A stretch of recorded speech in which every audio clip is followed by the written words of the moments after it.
A few weeks ago, I put out a YouTube video on how to make chokeberry chocolates, and some of you may have been wondering, what in the world, what's that about? Because I did that video before I discussed the benefits of chokeberries. So I'm surprised anybody watched it, to be honest, because I gave no rationale as to why that was a good idea, okay? But it was fresh in my mind, so I did it then. Also, I'm a terrible procrastinator. I don't have ADHD, but there's one symptom of ADHD where if you have a complicated task, you procrastinate. I am totally guilty of that. Procrastination's like my middle name, and so I have been procrastinating on doing this video because it's kind of complicated. And I have a complicated task of making something really complex simpler to understand, because I'm doing this for my patients, okay? That's why I'm doing this, because in the office I don't have time to go through all the benefits of chokeberries, so that's why it's a YouTube video, all the benefits of chokeberries, okay? So yeah, it's good for your mood, and we'll get to that, but before that, the benefits of chokeberries are immense. It's actually very surprising. I had no idea about this until relatively recently. I started doing the research on chokeberries to basically show that what a particular person was saying about them was exaggerated. It sounded too good to be true, and I had a medical student with me when I was exposed to this information on chokeberries, and I wanted to show the medical student how you could look things up and disprove crazy claims when people are trying to sell something. To my shock, all of the claims that were purported were valid. It actually is extremely good for you, and so I'm going to have to talk about it, because when it comes to natural agents, as you know, I promote a lot of natural agents. It does allow us to use less medication, and certainly there are far fewer side effects with natural agents compared to medications.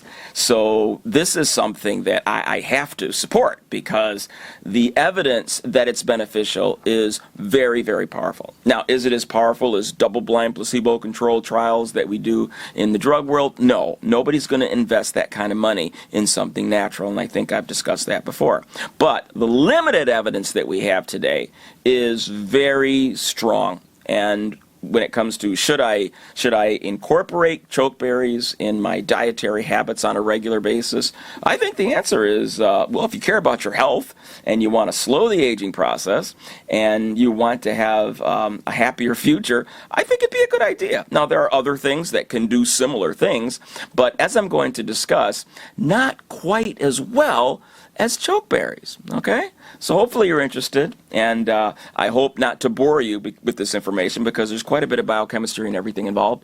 But let's get started and see if you can follow along, okay? All right. Here we have a picture of some rusting vehicles and a picture of an old lady. And what do they have in common? They have a lot in common. They're both, kind of old there, but more than that, the process of oxidation is evident, and you see that in the rust in these vehicles. That's oxidation, and eventually this pile of cars will be a pile of iron oxide as the rust process kicks into high gear. That's oxidation. Oxidation destroys things. It is the driving force behind aging. The woman's skin, her organs, the damage that you see here, in large measure, is due to progressive oxidation as well. Oxidation and inflammation, as well as other age-related changes. Okay? Oxidation's not your friend. Now, a few years ago, I discovered that blueberries were very helpful in preventing oxidation and inflammation. Blueberries were exceptionally good for your brain. Here's an article here, and they make some interesting comments that turned out to be true. Blueberry polyphenols have been shown to enhance neuroprotection through molecular mechanisms involving, beyond a radical scavenging activity, the counteraction of beta amyloid toxicity, neuroinflammation, and excitotoxicity. They normalize sensitivity to neurotransmitters and promote synaptic plasticity, cell growth, and survival, and also act by regulation of gene expression. These mechanisms can slow down the process of aging in young animals and reverse age-related decline in aged animals. Cognitive performance in humans is also improved. This represents the basis for new nutraceuticals in the prevention of brain aging and the therapy of neurologic disease. So that's saying a mouthful, but you might get it. I mean, hopefully, if you've have any science background, you probably picked up on a few things. It's great for your brain. It reverses the aging process, especially of your nervous system, your brain and peripheral nervous system. It has neuroprotective effects. So that's awesome. And when I heard this, it sunk in pretty quickly, and I'm thinking, wow, I need to be eating more blueberries. This is incredible. Of course. Should I eat blueberries or not? I should. This is better than a drug, okay? This is awesome. Now, what is it about blueberries that is helpful? The polyphenols. That is the biggest fraction of the benefits. If I said that horribly, okay. The biggest thing about blueberries, the best thing about blueberries, are the polyphenols, and of that, in that group, you have your anthocyanins. Okay, these are incredibly beneficial, and these polyphenols, they're called phenolic antioxidants. Okay, and they do, just like I said, they reduce oxidation. Many fresh berries have antioxidant properties and are loaded with polyphenols, not just blueberries. In this article, they mention Aronia berries, which are chokeberries, by the way. So Aronia and chokeberries are the same thing. So these berries with lots of polyphenols include chokeberries. They include grapes, blueberries, sea buckthorn berries, strawberries, and other berries. So you get the idea. Berries that have color are very good because they have polyphenols that are strong antioxidants. And again, when I first discovered this, my reaction was every time I go to the grocery store, I have been picking up blueberries. They're relatively inexpensive, and a couple of those little QWERTY things will last me quite a while. Just have a little bit every day, but steady consumption of blueberries tells me I'm doing a good thing because it's good for my brain. I don't do it as much as I used to because I switched to chokeberries, and you'll understand as we move along in this presentation. Now, the word superberries kind of refers to berries with tons of health benefits, especially the antioxidant and anti-inflammatory properties. Those are superberries, and they include chokeberries, blueberries, raspberries, goji berries, elderberries, strawberries, cranberries, and other berries. Those berries are good at helping your brain, slowing the aging process down, reducing inflammation, reducing oxidation. So superberries. Now, of those superberries, what I'm going to be talking about today are specifically chokeberries. And if you think of these superberries as Justice League material, then chokeberries are the Superman of the superberry family.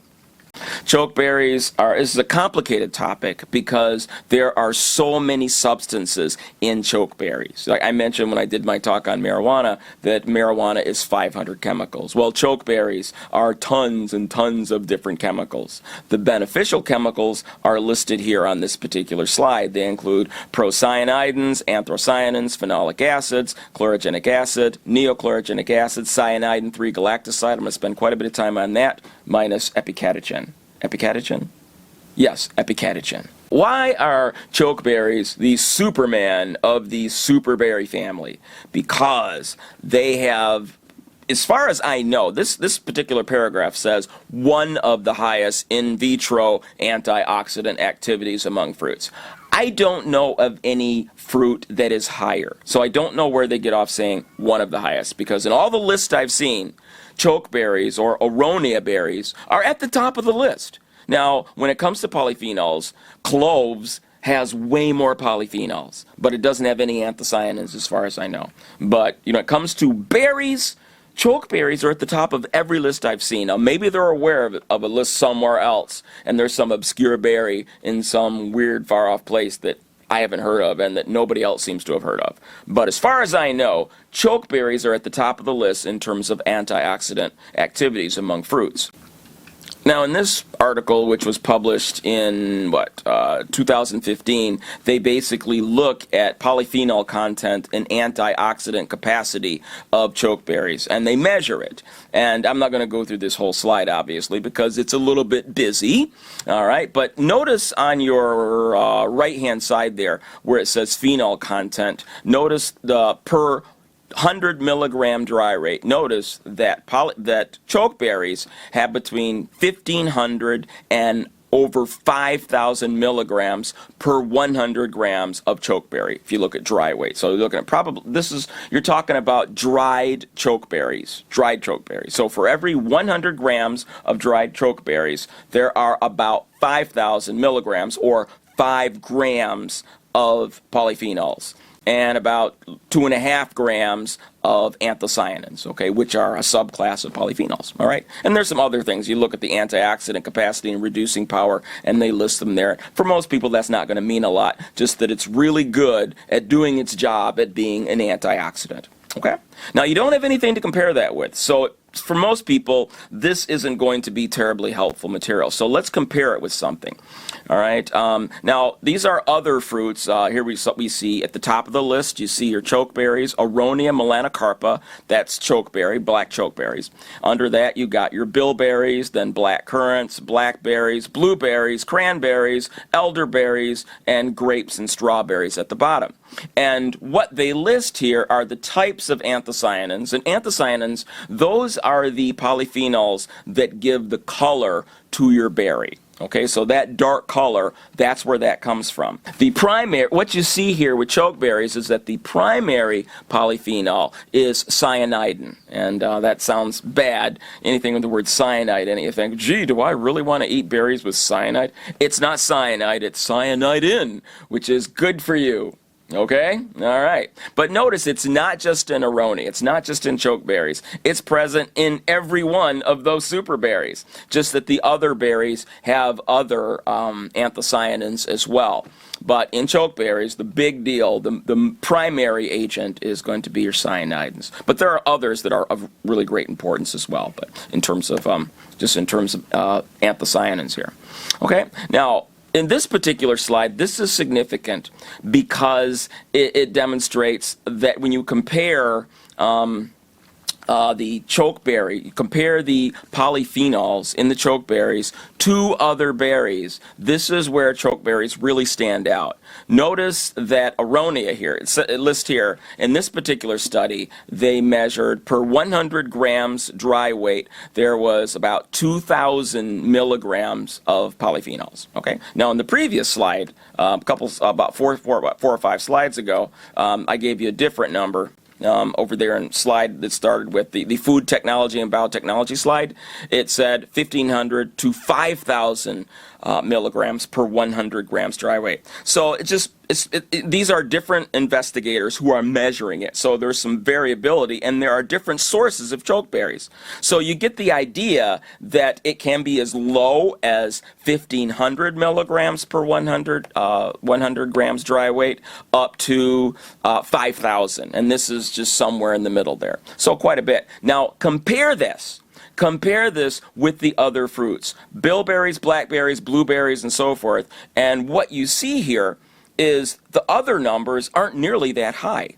Okay, if you take a look, for example, at blueberries, which is in the number 2 position, blueberries come in at 525 for 100 grams. 525. So think about that. 525 milligrams for your blueberries versus up to 5,000 milligrams for your chokeberries. So chokeberries are between 4 times and 10 times as potent with regard to polyphenols as the next competitor, which is blueberries. So think about that. I can either eat a handful of chokeberries or 10 handfuls of blueberries to get the same polyphenol benefits. Okay? So that's why I call chokeberries the Superman of the superberry family. It's chocked full of polyphenols. All right, now, what's the impact of chokeberries on the brain? That's what I'm going to start there, looking at cognition. Does it have anti-dementia effects? There's some evidence that it does.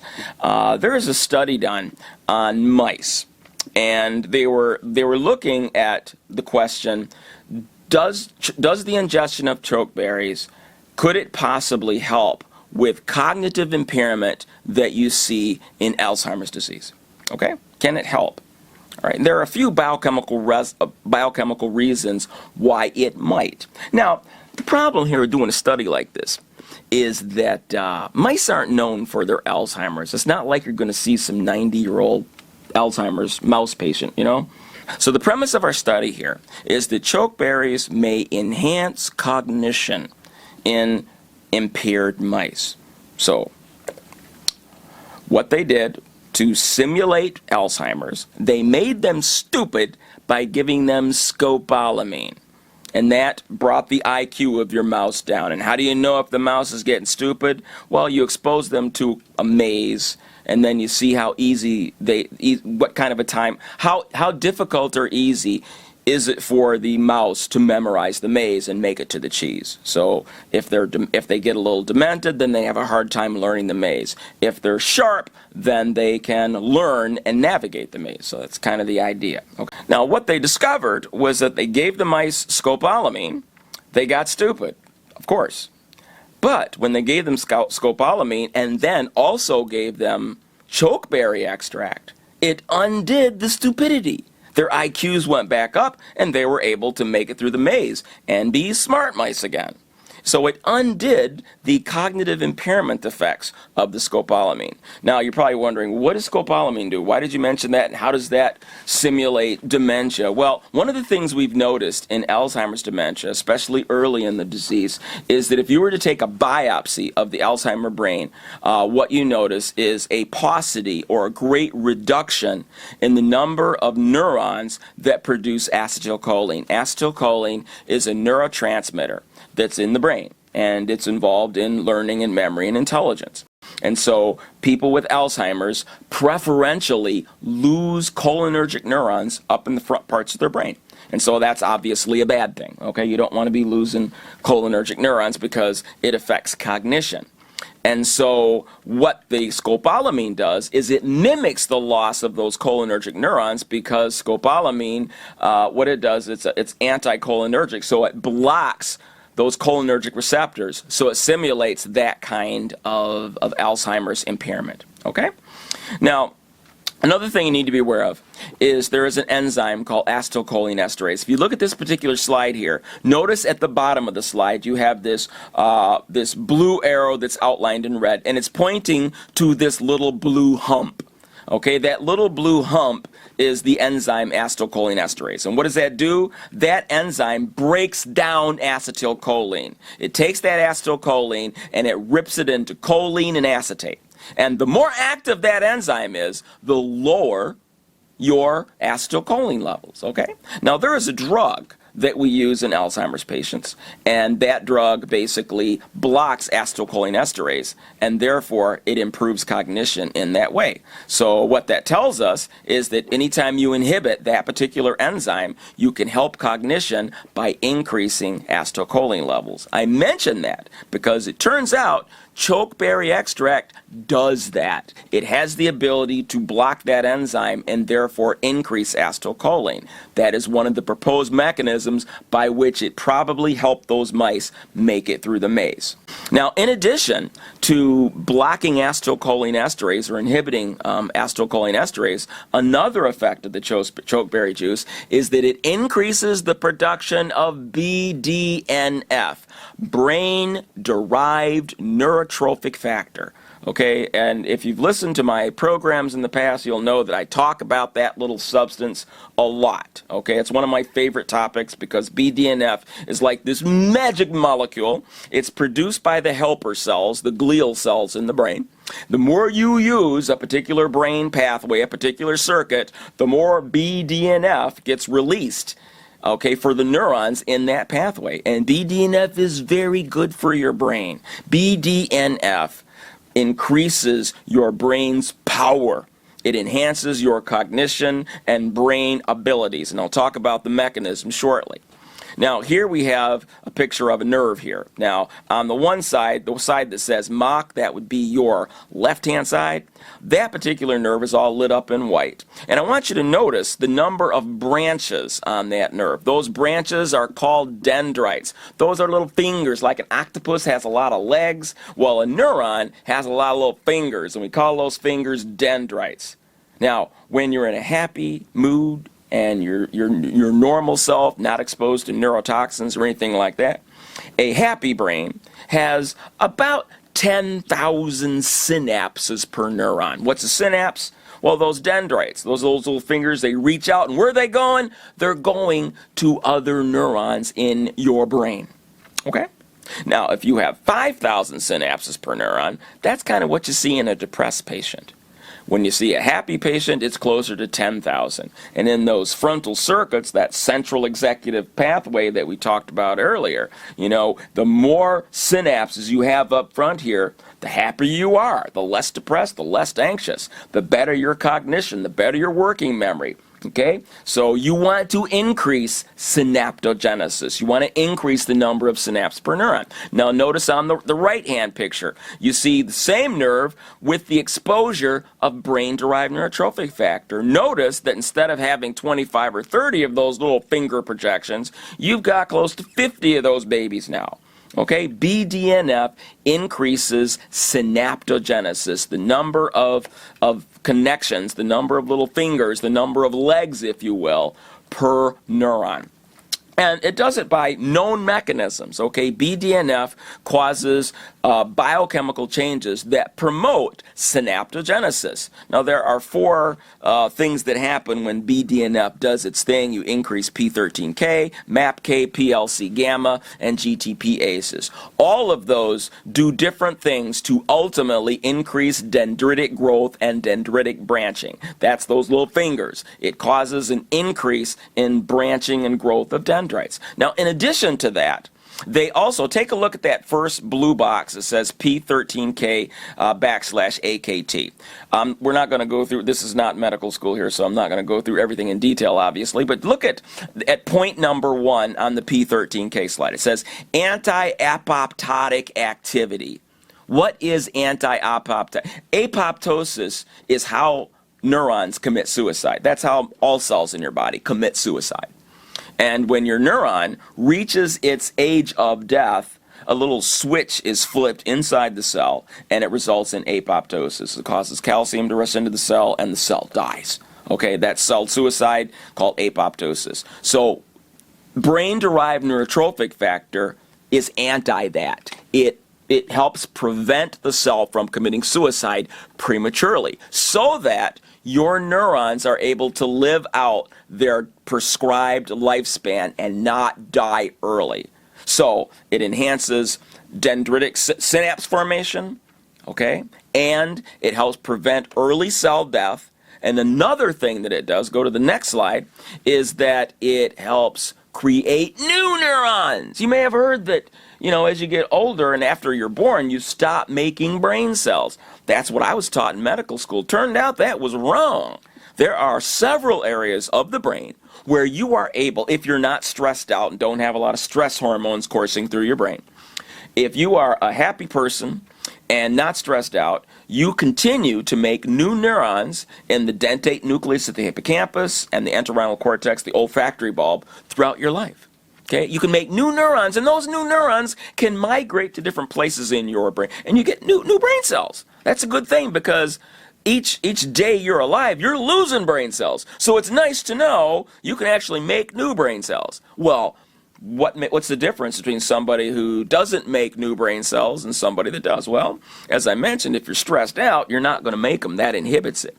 But what encourages the development of new brain cells is brain-derived neurotrophic factor, BDNF. It enhances neurogenesis. BDNF goes into that hippocampus. It goes to those protoneurons, okay, those neuronal stem cells, and it stimulates them to differentiate into adult neurons, and that's how you make new neurons. So neurogenesis. And here we see the process taking place in the dentate gyrus of the hippocampus. And as you can see, our cell going from these early cell types to a neuroblast to immature neuron, and then ultimately to a full-grown new neuron. You just grew yourself a new brain cell because of Bdnf. So Bdnf, very good. We like Bdnf. If you are a fan of your brain, then you're a fan of Bdnf, because Bdnf does that for you.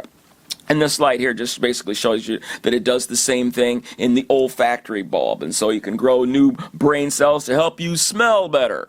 So that's a good thing. Now, why is that important? Well, one of the early signs of things like Parkinson's and Alzheimer's dementia is loss of smell.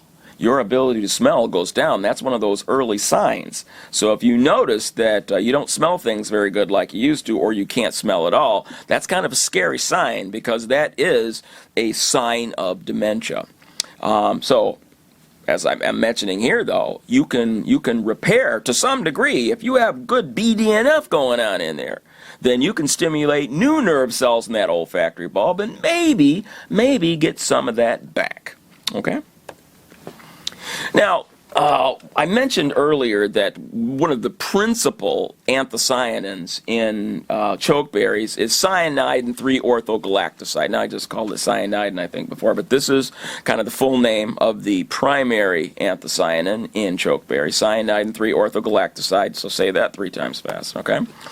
And here we have a study where, this is actually that same study with the mice where they made them stupid with the scopolamine, and they measured several things. They found that it worked probably because it does inhibit acetylcholinesterase. Remember that little hump that we saw earlier with the blue arrow with outlined in red, and I pointed to that enzyme, and it breaks acetylcholine down, and the more active that enzyme is, the lower acetylcholine. The lower acetylcholine, the dumber the mouse. Okay, remember that? All right, so what they did was they said, okay, this chokeberry extract is causing an inhibition of acetylcholinesterase, and by inhibit it, it's raising acetylcholine levels, and that's one of the reasons why our mice are getting smarter. Okay, and they compared the two things. They looked at the chokeberry extract with this A. melanocarpa, 400 milligrams per kilogram. Okay, that's your chokeberry. And then the next one, cyanide and 3-orthogalactoside, 50 milligrams per kilogram. And so that's the active ingredient. So they just looked at they isolated that and looked at that effect. And so you're looking at these effects on the acetylcholinesterase inhibition. And here we see that one, see it where it's the donazepam or Aricept. Aricept is the trade name for this drug. Donazepam is the generic name. So this is a drug that is used to help people with Alzheimer's. It's an acetylcholinesterase inhibitor. And what we see here is that chokeberries are about as effective as this drug for Alzheimer's disease. Chokeberry. Now, when I give people Aricept, one of the main problems I'm always scared about, and I always look out and I'm thinking, oh man, I'm giving Aricept. It's going to increase acetylcholine, and one of my concerns is it's going to get their stomach going, because when you increase acetylcholine, that stimulates your stomach acid and stomach motility, and some people end up with gastritis or ulcers. Those are pretty significant side effects that can happen with Aricept. Guess what? Chokeberries don't do that. So here we have chokeberries that are just about as good at blocking acetylcholinesterase without side effects. How it does it, I'm sure there's a way, but I don't know. But that's a good thing. The fact that it doesn't is pretty cool. So now, if this will translate in humans to just as effective as it is in the mice, I don't know. I haven't seen studies on humans like this, and so as far as I know, they haven't been done yet, but it's very promising. Okay, this particular article, Current Knowledge of Aronia melanocarpa as a Medicinal Plant. It's a pretty good article. I'd encourage you to read it if you want an overview, but it essentially discusses the studies that show that chokeberries have high antioxidant activity and hepatoprotective effects. So it protects your liver from toxins, bacteria, viruses, and so forth. And also gastroprotective, protects your stomach. And of course, anti-inflammatory. It reduces cytokine levels, and we're going to spend quite a bit of time on that. Anti-inflammation, that's great. And the two most important aspects the two most important properties of chokeberries are it reduces general inflammation, so anti-inflammatory, and it reduces oxidative damage. It reduces oxidation. Those two things are the engine of the aging process and most diseases. Okay? So it helps with both of those babies. Now here's a study where they basically look at the evidence that it reduces blood pressure, and it does. Okay, so that's another thing. Think about how common hypertension is. Here is something that reduces blood pressure without a lot of those side effects, such as postural hypertension and other things. Okay, postural hypertension is when you stand up and get lightheaded. A lot of blood pressure medicines have that particular effect. Okay. Here's a study where they found that it actually helped to reduce heavy metal toxicity on bone. Okay? When you're exposed to heavy metal toxicity, it can cause problems like osteoporosis and so forth. And so in rats, it was shown to block the toxic effects of cadmium. Okay, that's a heavy metal, and it helped to prevent the damage that cadmium normally causes on the skeleton. Now here's a good one. In this particular study, they looked at the effects of chokeberries on the prevention of obesity in mice. Now, I would like to see some human studies on this. They haven't happened yet, but in the mice, it is found to be helpful for that. And in this article, they also mention anti-cancer, cardioprotective, and anti-diabetic effects, and we'll get into that as we move ahead. The cardioprotective effects, there are many reasons why this would be good for your vascular system. And, well, I don't need to bring it up now because I have several slides devoted to this very subject. Now, earlier with regard to cognition, we saw the test where they made the rat stupid by giving them scopolamine, and then they gave them the chokeberry extract, which undid the stupidity, showing that it enhanced cognition in animals with blocked acetylcholine, which is kind of what you see with Alzheimer's disease. Now, I mentioned previously in that earlier study that they found that the chokeberry extract blocked the enzyme acetylcholinesterase, which increased acetylcholine, and that was one of the mechanisms by which cognition improved. The other mechanism by which it improved was literally it increased the production of brain-derived neurotrophic factor. And I explained earlier what that did. That's like brain fertilizer. And if you think of Bdnf, automatically you'll understand it if you think of it in terms of brain fertilizer. It increases the development of new neurons and causes the existing neurons to grow new synapses. It enhances the development of dendrites. And remember again, the other thing that it did was it prevented the early demise of the neurons. It prevented them from committing suicide. Okay? And here what they basically did was they looked at the increase in brain-derived neurotrophic factor levels, and what they found was that Aricept does increase BDNF levels, but the chokeberry extract did just as good a job at increasing brain-derived neurotrophic factor. Now, in these animal studies, how do you figure out what the dose is for a human? Because if you take a look at the doses they had listed here, 400 milligrams per kilogram, well, if you weigh 170 some pounds and you calculate that out, that's like 35 grams a day. 35 grams is a lot. I take a lot of supplements, and most of my supplements, the large capsules, hold about 500 milligrams. So, if I have to eat 35 grams of something, that's like 70 pills, 500 milligrams each. That's not going to happen, okay? I'm not going to get a bowl full of chokeberries, for one thing, taste nasty. I'm sorry, but, you know, I mean, with it in their natural state, I mean, seriously, there's no sugar. It's called chokeberry for a reason. It's not sweet. It's like pure berry. Imagine a blueberry where you take all the sugar out. There you go. That's a chokeberry, okay? So, eat a bowl full of that, bleh, okay? You have to add a lot of sugar to make it taste good. That's a lot. Well, fortunately, that's not how it works. There's a formula for converting animal values to human values, and it's not a straight formula. So it's not actually 35 grams. If you here's the formula right here in front of you. And so if you're using 400 milligrams per kilogram for your chokeberry in a human that weighs 175 pounds, that comes out to about 2,500 milligrams. So 2.5 grams, not 35 grams, 2.5 grams.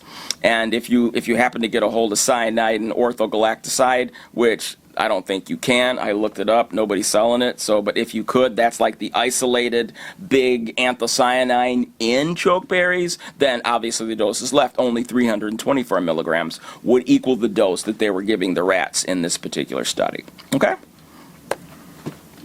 All right, so we're done with this side of the program. Now let's move on to atherosclerosis. Atherosclerosis is hardening of the arteries. You're probably familiar with heart attacks and strokes. What causes those babies? Your blood vessels get it all crudted up, okay, with these foam cells which cause atherosclerotic plaques in the lumen of your blood vessels. So the lumen is the hole. So your blood vessels are like straws. Now imagine you got a straw and then you got some crud inside that straw blocking the hole. So when you look through, it looks like a moon because there's some crud in there. You can't see all the way through the straw. That's an atherosclerotic plaque. And as we age, we tend to develop crud on the inside of our blood vessels. And one of the things that promotes the development of crud in your blood vessels is oxidation. Okay? When you smoke, one of the reasons why it's a bad idea to smoke is that the nicotine causes oxidation of your blood. That oxidation causes, the higher your body oxidation, the more likely you are to oxidize low-density lipoproteins. Those are fats in your blood. And when they get oxidized, they get sticky. And they stick to the inside of the lumen of your blood vessels, and that creates those clots. All right, in a nutshell, that's what you're dealing with. So oxidation is bad. The higher your oxidative levels, the more oxidative stress, the more your blood vessels start to clot off. That's a big mechanism for the aging process right there. The reason people get wrinkly skin is because the capillaries that feed, like in a young person, if you take a look at your skin cells, there's lots of blood vessels. And those blood vessels are bringing in nutrients and taking away waste products. And as they're bringing things in, it helps to keep the elastin, okay, the thing that makes the skin bouncy. So you stretch it and it bounces right back, okay? And so the more elastin, the more bouncy your skin and the less wrinkles, okay? And when you lose elastin, what happens? It doesn't bounce back, and that's called wrinkling, okay? That's wrinkling. And as you age, you lose those fine capillaries, and it causes aging of the skin or wrinkling. So oxidation promotes wrinkling, not just of your skin, but of all of your organs, okay? Now, this is a very busy slide here, and I want you to focus on the middle of the slide where it says oxidant system and antioxidant system. Oxidant system in red because it's bad. The more things that promote oxidation, the faster you break down. It causes oxidative modification of lipoproteins, or I mentioned before, when you oxidize low-density lipoproteins, they get sticky. What happens is that those lipoproteins get sucked into your macrophages, which turn into foam cells, and those foam cells stick to the inside of your blood vessels, and that's clotting, and that's atherosclerosis. All right? So the antioxidant system is made up of things in your body that help reduce oxidation. The most important tool you have is an enzyme called superoxide dismutase. Superoxide dismutase is the most potent enzyme known to man. All right, it has a very important role. When you go through your life, eating and breathing and stuff like that, you are generating this really poisonous chemical called superoxide radical. And it's really hungry, it's very nasty, and anything it runs into it, rips their electrons off, causing damage, even mutation of your genes, okay? It's terrible. It's extremely poisonous, kills tissues, horrible. But God gave you plenty of superoxide dismutase, and so that will kill superoxide radical quickly. So as soon as you make it, you can stop it. You can soak it up and kill it with superoxide dismutase. Another of these enzymes is catalase, but that's the other enzyme that helps you fight free radicals. Okay?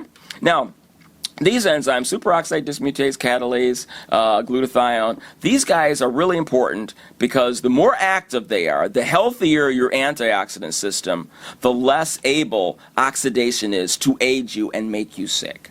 Polyphenols and other antioxidants regenerate these powerful enzymes. They keep them going. They hold them up. They restore them so they can keep doing their job.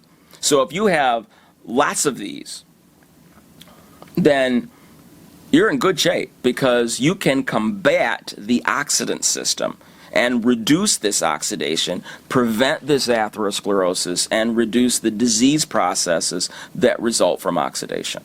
In mice that have a mutation in the superoxide dismutase enzyme, the results are really fascinating. One of the things that you see is damage to the heart. It shows you that without superoxide dismutase doing its job, the heart muscle is destroyed by all of these free radicals, by all of this oxidative activity. So it must be balanced by the antioxidants. Okay, superoxide dismutase, if it's not doing its job, you're in trouble. And again, these polyphenols, they help the superoxide dismutase do its job.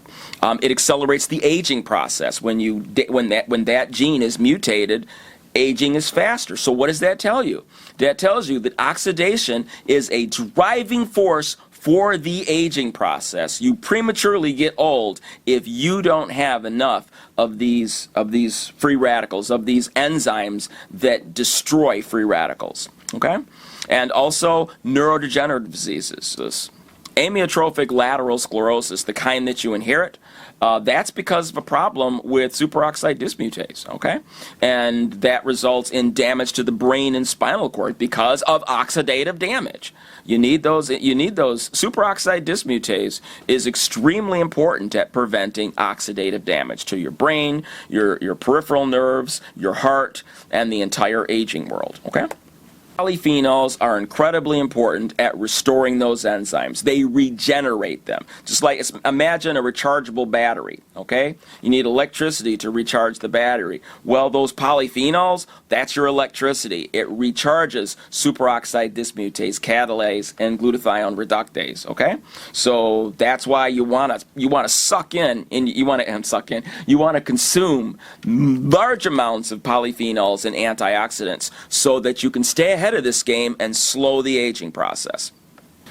Now, I'm not going to spend a lot of time on it in this particular program on the subject of obesity. I think I talked about this in another program. But as our mass goes up, as we gain weight, as we become obese, it increases inflammation and oxidation throughout our body, and that causes oxidative stress, which leads to all kinds of problems. Oxidative stress and inflammation go together, hand in hand. They interact with one another, okay?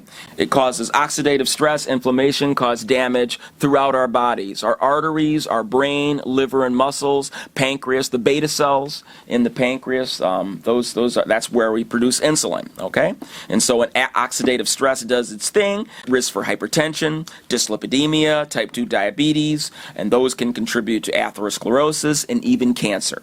Now, I included this particular cell because, this topic of atherosclerosis is so important. So many disease processes are because of atherosclerosis. Atherosclerosis, when your capillaries clot off in the deep brain, what does that do? It's called vascular dementia.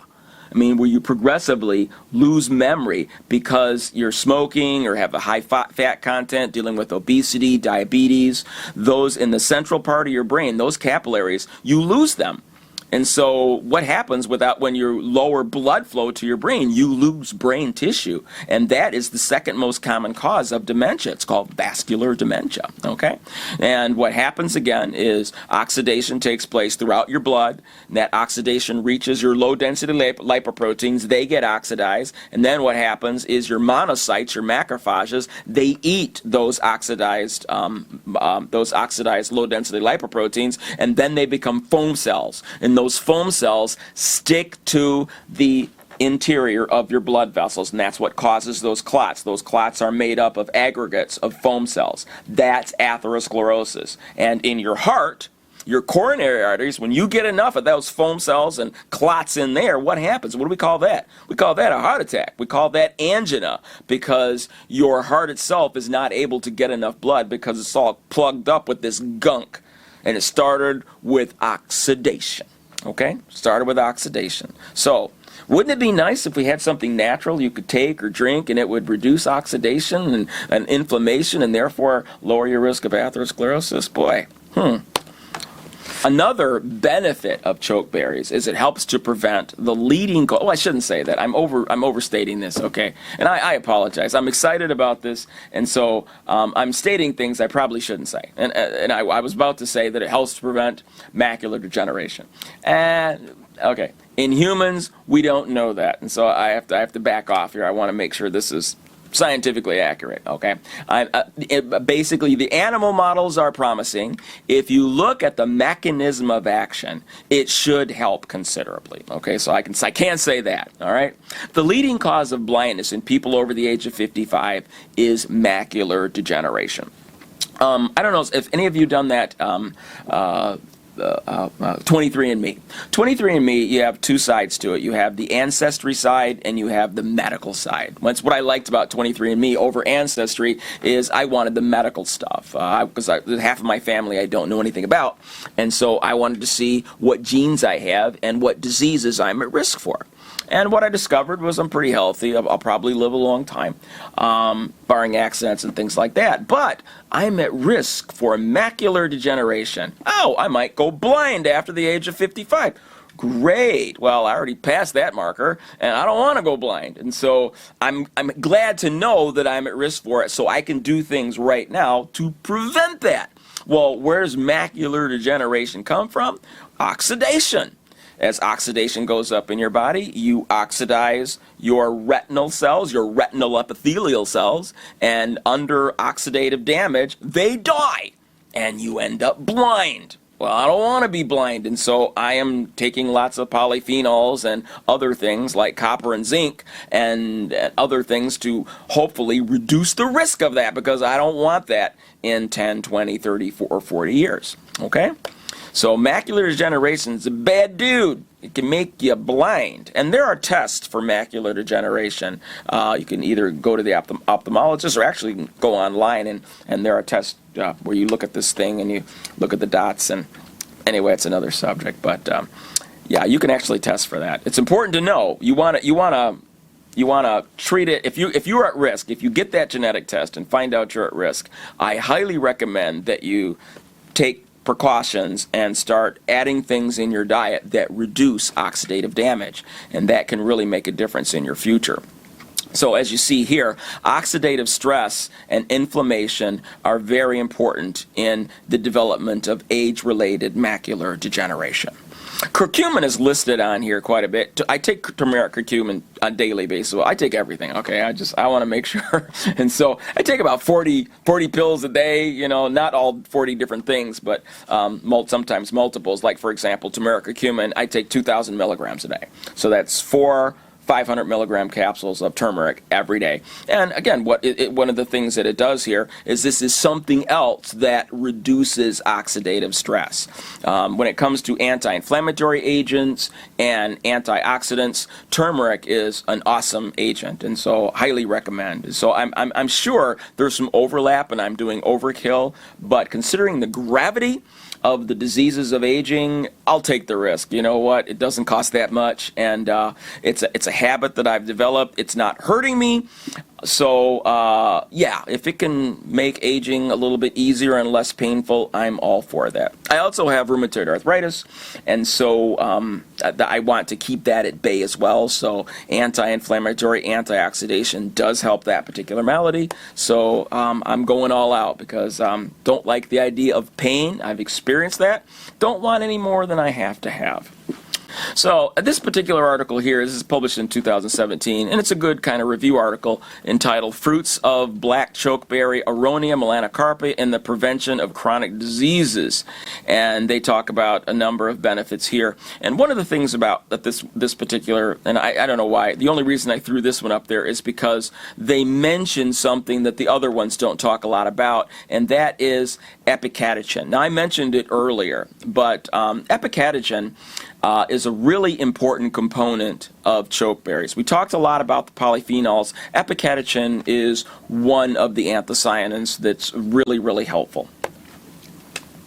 Okay, it is these different types of flavonoids are so confusing. I don't know who thought of naming them because they're so close to each other that it's very confusing. So you got flavonols. Okay, then you have flavones, and then flavonone, and then under flavonol is flavanol, and those are catechins. All right, so geez, that's so close. Flavonol and flavanol, whatever, and then isoflavone and anthocyanide. But catechins are flavonols. So. Minus epicatechin, because there are several varieties of epicatechin. There is minus epicatechin and positive epicatechin, and they do slightly different things. So why one is minus and one is positive, I have to look that one up, to be honest. But minus epicatechin results in the augmentation of nitric oxide production and reduced endothelin-1, a marker of oxidative stress in healthy men.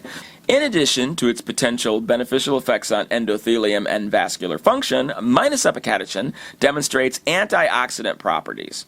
In one study, an increase in plasma epicatechin was associated with an increase in plasma antioxidant capacity and a concomitant decrease in plasma oxidation products. So, epicatechin is one of those, it helps when it comes to blood vessels. Epicatechin is a really potent reducer of oxidative stress, kind of like some of the other polyphenols. But by itself it does. In addition, however, epicatechin improves endurance. Okay, now that's different. The other ones, I don't know. The other polyphenols, I'm not sure about endurance. I haven't seen any evidence that they do anything for endurance. There have been studies, however, in mice, of course, that show that it helps with endurance in a really powerful way. What it does, the rats that were given epicatechin supplementation, what they discovered was that it increased skeletal muscle capillarity and mitochondrial biogenesis. Whoa, think about that. So when they made the mice exercise and they gave them minus epicatechin compared to the ones that didn't exercise, or the one that exercised and didn't get minus epicatechin, what happened was that it increased the how can I say this? The density of capillaries, or the density of blood vessels per unit volume of skeletal muscles. So their muscles develop more blood vessels. What does that mean?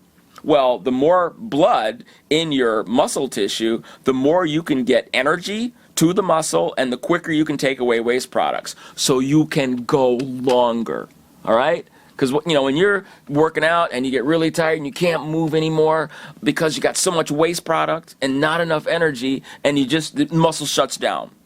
But if you increase the blood flow, that way you can take away the waste products, get rid of that lactic acid, and bring in that sugar, all right? You can keep going, all right? And so what they found was that in the mice that were given epicatechin, the distance they were able to go on the treadmill was increased by 84% compared to those that didn't get epicatechin. So yeah, does it increase endurance? It does. It does increase endurance. This is an important component of chokeberry juice. Next, we're going to talk about the anti-cancer effects of chokeberry juice. My brother has a neuronal tumor on one side of his head there, and one of the things that I recommended, there was a variety of natural agents that I recommended, but one of them was chokeberries. And that's because there was a study in some forms of cancer, and it's been a couple studies now, that when chokeberries are given in combination with chemotherapy, it makes the chemotherapy more effective. And again, that's only for a very small number of tumors where that has been shown to be a thing. And so I can't give him any assurance that it's going to work, because for his particular tumor, there's no evidence at all. But I said, it can't hurt. Okay, so give it a shot. So anyway, that's one of the things that I recommended. Why does it work against cancer? How do we know that? Well, I'm going to refer to several studies. And again, most of these studies are not in actual animals. They're in vitro studies. And in vitro studies where you take a petri dish and you grow a cancer cell in the petri dish, and then you compare the growth of the cancer with your agent that you're testing versus without it. And the question is, does it speed up the growth of the cancer? Does it stay the same, or does it inhibit your cancer? And it turns out that the polyphenols from chokeberries inhibit many types of cancer. For example, in this particular study, I think they looked at, this is a liver cancer study, all right, and they found that it was effective at inhibiting the growth of this liver cancer.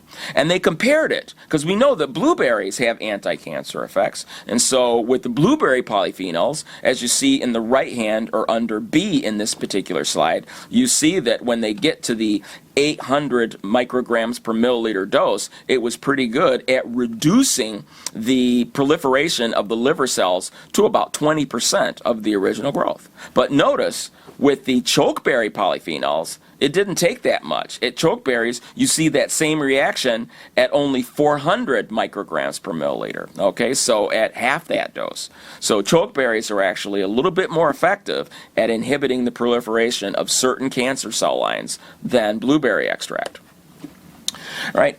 Now, why might chokeberries be effective at attenuating cancer cell growth? Well, cancer cells proliferate under there are several things that go into making cancer cells grow or creating cancer. Oxidative stress and chronic inflammation are very important components of cancer development. Angiogenesis, metabolic syndrome, these are other things that have an impact. But oxidation and inflammation are engines of cancer production, as well as fueling the aging process. And as we saw earlier, chokeberry extract is very good at reducing inflammation and oxidative stress. Therefore, it brings things into balance and reduces the ability of cancer cells to get started and to proliferate. Now, it's not just the antioxidant and anti-inflammatory properties, though. There are many modes, many mechanisms by which cancer cells proliferate. And this is a very busy study that lists 1, 2, 3, 4, 5, 6, 7,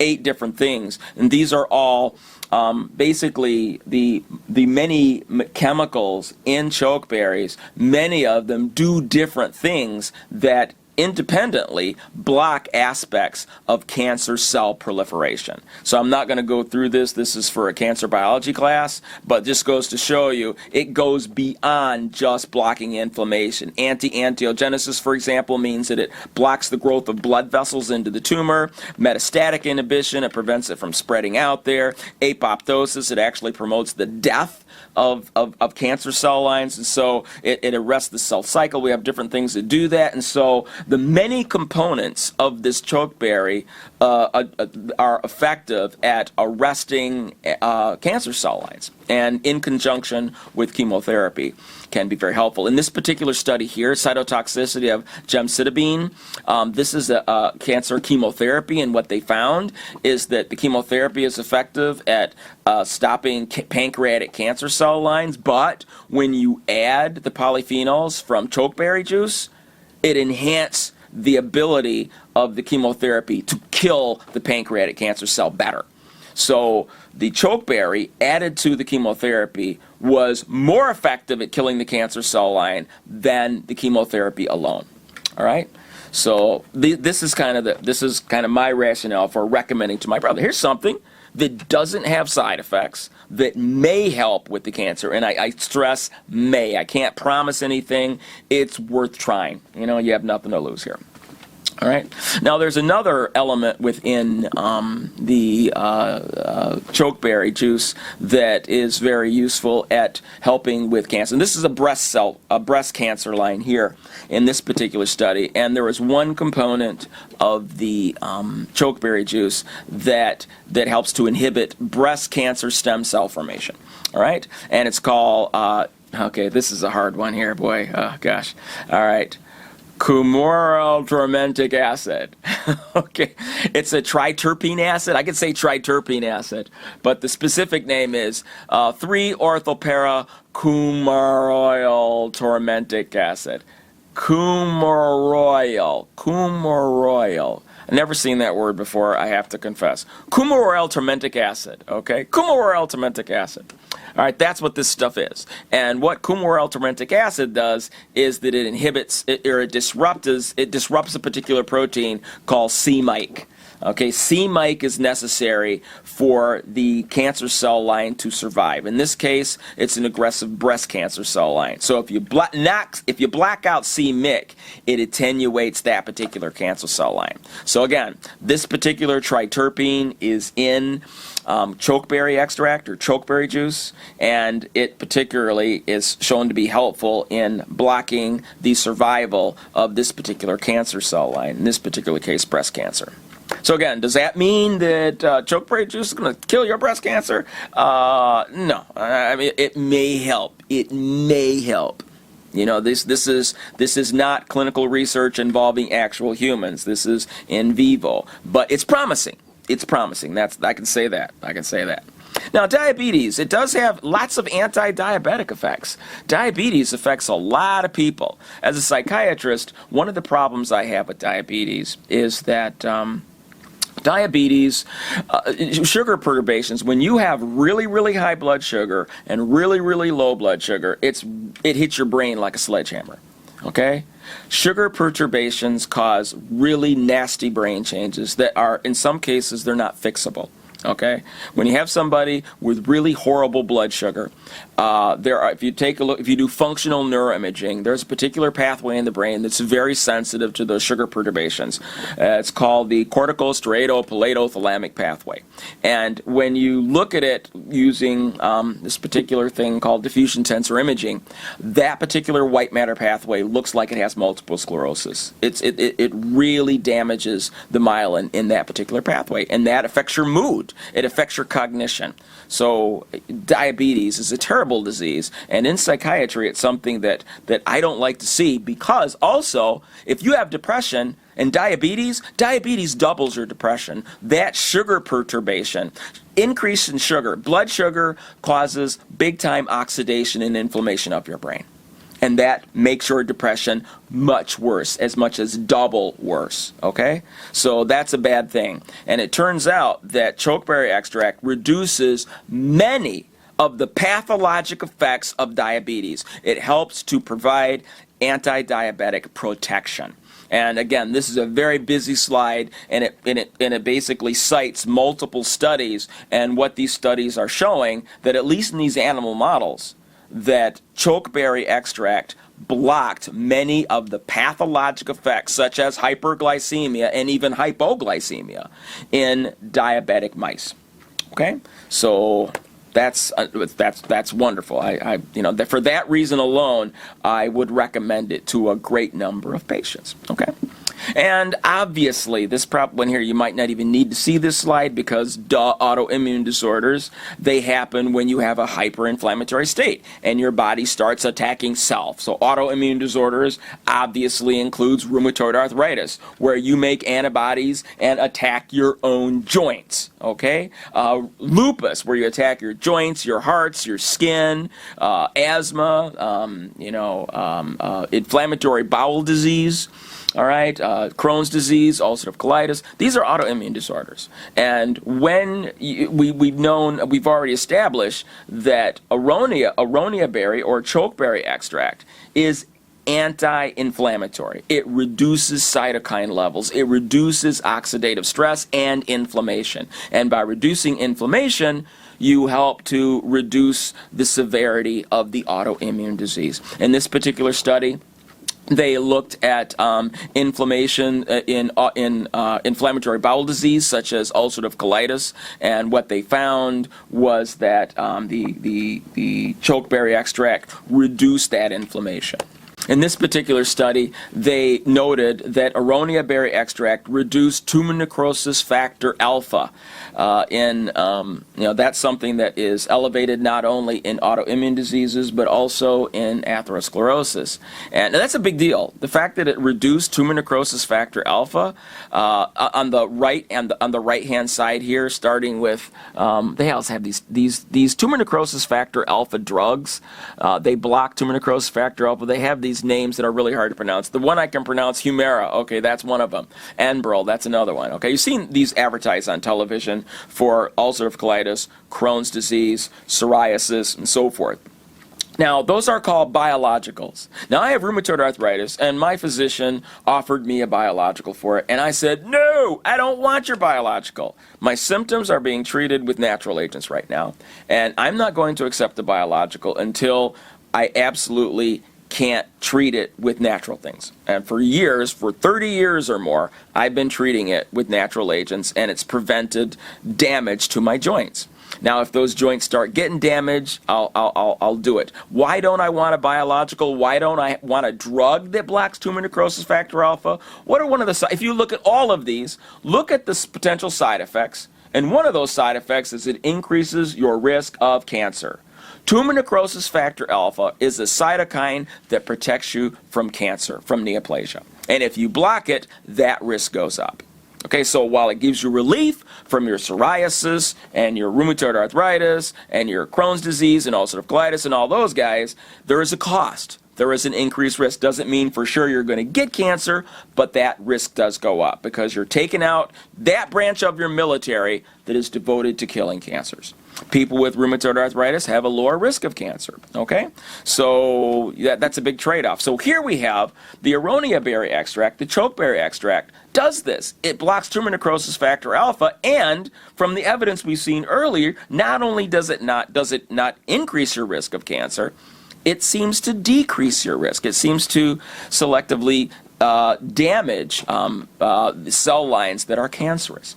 Now again, I use the word seemed because this is not based on human studies. It's based on animal models, known mechanism of action, and so forth. And so we're a long way from saying, hey, let's use this for cancer treatment. And no, I'm not going to say that. But if you do have a neoplastic illness, I would strongly recommend trying the chokeberries in addition, okay? But we're not talking about cancer right now. We're talking about autoimmune disorders. So as you can see here, because it does inhibit tumor necrosis factor alpha, it makes sense that this may be a very useful agent in reducing the severity of your autoimmune disease. I doubt it will heal the disease, but at least reduce the severity of the malady. And lastly, this is a long one. Boy, I'm glad when this is over. I'm sorry. Like, whew. Boy, I'm out of breath here. Okay. The last thing. I'm a psychiatrist, and this is kind of what got me into this. Chokeberries seem to be beneficial for mood disorders. Now, do we have double-blind placebo-controlled trials with humans? Nope. Once again, we're talking about a mouse study. All right? There's only one study I'm aware of. I would like to see it replicated only with humans. But in this particular study, we had depression and anxiety-like behaviors in rats. Now, what made the rats depressed? I don't know. But they were depressed and anxious. Maybe somebody stole their cheese. Maybe somebody shaved them. Maybe they didn't get enough to eat. I don't know. But whatever the case, after drinking chokeberry juice for a month, they got happy. Their depressive symptoms went away. They improved their mood. Now, why might chokeberry juice improve your mood? Well, three things: antioxidant, anti-inflammatory, and monoamine oxidase inhibition. We know that it has antioxidant properties, and we know that it has anti-inflammatory properties. Okay, what does it have to do with depression? Well, quite frankly, when you're depressed, in your brain, oxidation goes up, inflammation goes up. That's a side effect of depression. Also, when inflammation goes up in your brain, it causes depression. Inflammation means that we can measure inflammation in the brain by looking at cytokine levels inside your brain there. When cytokine, especially something called interleukin 6. So when interleukin 6 goes up in the brain, your motivation shuts down, your energy levels shut down, okay? So that's a depression thing. And chokeberries undo that particular thing. It helps reduce cytokine levels. It also inhibits monoamine oxidase. Monoamine oxidase is an enzyme that breaks down monoamines. And in the brain, there are several monoamines that are very important for your mood. Serotonin, dopamine, norepinephrine. Serotonin, when it goes up and is in healthy levels, it tends to promote contentment. It reduces restlessness. Dopamine, that's your pleasure neurotransmitter, okay? That's very much involved in your reward system. And then norepinephrine, that's motivation and alertness, okay, and focus. And so you want those to be high. And when you inhibit monoamine oxidase, you increase those neurotransmitters, and that may be the mechanism by which this has antidepressant and anti-anxiety effects. When I became a psychiatrist, we used to use monoamine oxidase inhibitors. We don't use them so much anymore, but that was a class of drugs that we use. However, side effects. We don't use them very much anymore because of side effects. And because if you take them with certain other foods, like certain aged cheeses and meats, it can cause a hypertensive crisis. And so you have to be so careful and watch what you eat. So we don't prescribe those very much. Here we have something natural that has some monoamine oxidase inhibition and therefore may be helpful for mood without those particular side effects. And this slide basically saying kind of what I already alluded to, is that inflammation reduces motivation. It reduces dopamine in the reward systems of your brain. It shuts down communication between the ventromedial prefrontal cortex and the ventral striatum. So your pleasure center and your motivation center go offline in response to increased brain inflammation. So if you take something that has anti-inflammatory properties, you reduce that cytokine load and therefore you restore reward and motivation. And depression increases inflammation, and inflammation reduces dopamine in your reward and motor circuits. So you can even start, in somebody who's severely depressed, you can actually see it in the way they move. They actually can move slowly. That's a symptom of severe depression. And again, dopamine is a monoamine. So if you take something that increases dopamine levels, that goes a considerable way in helping improve their mood. Okay? So, after all that, you might be wondering, where do I get some? How do I get a hold of chokeberries? Because I pretty much guarantee if you go to the Meijers or you go to the grocery store there, you're probably not going to see a container of chokeberries sitting up there. Why? As I mentioned, chokeberries are like blueberries minus the sugar. There is nothing sweet inside these berries. So if you put them in your mouth and start to chew, you're going to go, because it's going to be like all choky, all right? That's because there's no sugar. And therefore, when I make myself some chokeberry juice, I always add sweetener. Personally, I sweeten with agave nectar. It does a very good job. I like the glycemic index, so it doesn't cause your blood sugar to shoot up really quick. It's very gradual, so it gives it the sweetness. It's kind of pleasant, actually, and that works for me. Okay.